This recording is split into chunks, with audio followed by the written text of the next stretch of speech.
What's happening, everybody? Ramdeen and Black with you here in the FN studios. January 15th, Phoenix, Arizona will be the city. It will be the return of the prodigy, BJ Penn, as he takes on the up-and-coming Yair Rodriguez. Do you like this fight for BJ Penn? I mean, the guy seems like he has been ready to make his return to the octagon.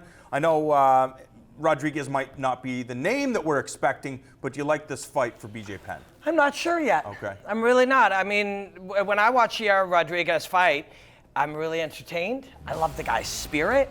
I love the fact that he is willing to color outside the lines. Like, basically, there's no lines. You know, it's like there's a house and a sun and whatever. No, he just paints all over the place, does whatever he wants. That's cool.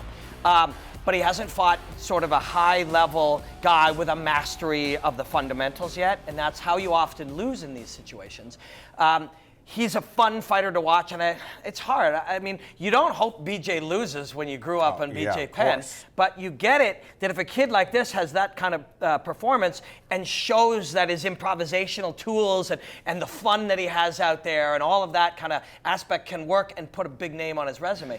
But at the same time, hey man, I'm a mark. I want to see BJ come out and blow our minds and take us back to the time where he was one of the greatest fighters that we'd ever seen. And so it's a weird fight for me as a fan, but an interesting one when you take, you know, root fundamental mastery against innovation and improvisation. That's cool. Do you think we'll see a different BJ Penn? You know, he spent time working at Greg Jackson's. I'm sure he's probably in Albuquerque getting ready for that matchup right now. Where do you believe that BJ Penn would have grown? Because Donald Cerrone raved about him, Anthony Pettis raved about BJ Penn. When you see BJ step back into the octagon, where do you think he's made changes? Man, who knows, you know? You hope that he's just grown, but it's tricky. Like, you watch these guys, and when we were hanging out with GSP a couple of weeks ago, and you're talking to them, and you see they love it, and, you know, are they just thinking of the days when they were the best? Are they like, you know, Bundy throwing five touchdowns, you know, in the last few minutes of Al Bundy, who is a black belt in Brazilian Jiu-Jitsu, by the way. Ed O'Neill. Are they doing that, or are they still on a journey of learning and growing as a martial artist? Because if BJ Penn is still doing that, if he's going to the gym, not because he's like, oh man, I drink too much when I don't fight, so I think I should fight, or, you know, who knows what his motivation is, but if his motivation when he shows up at the gym is, I'm a brilliant martial artist with more years left in me, then he's a scary, scary man to fight for anybody. I would expect, because of the history of BJ Penn, and I've researched BJ's past, and I've followed his entire career, before there was fighting inside of the octagon, before there was a Jiu-Jitsu World Championship, it was him and his buddies putting on the boxing gloves and beating the hell out of each other in his backyard. That's what he grew up with. He became a fighter from an early age, and that's why BJ Penn, I believe, still wants to be in there, because he's a fighter at heart.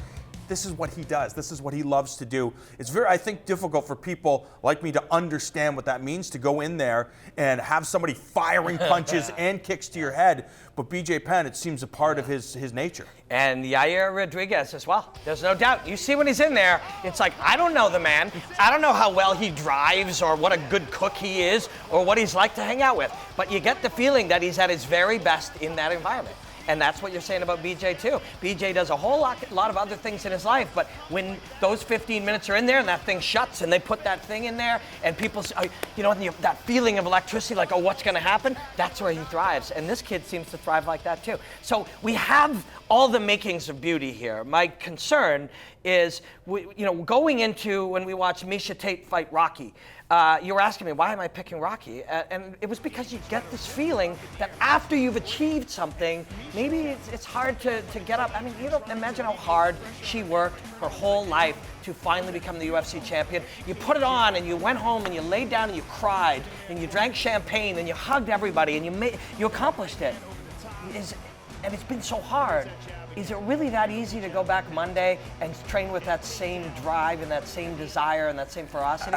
And BJ's, if he's in that situation, this young guy's going to feast on him. When you talk about that, you mentioned George St. Pierre before, and that was been a poisonous element of the game, is that George had an insatiable desire to constantly stay on the top and do whatever work. And you mentioned Miesha Tate. I don't think George St. Pierre had that feeling after winning the championship. He just was so obsessed with staying at the top of his game, being sharp, knowing that the Sharks were circling. It's interesting. Can you still have that desire if you have achieved all that stuff? I mean, George. I mean, the theory is yes. You keep setting higher and higher goals and striving further and further. You know, Robbie Lawler, when he won that title, the joy and how he relished that moment, like that alone is worth your price of admission. To witness a human being having that type of greatness, that true feeling. And it would have been easy for him to just, okay, I did it. I did it, Matt, put it on me. Instead, he went back and he was motivated to show even more, to be even greater. And you saw that in his next number of fights. He created this became his base.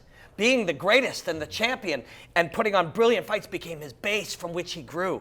And if you're that guy, if BJ is that guy that says, my career is my starting point now, I'm frightened.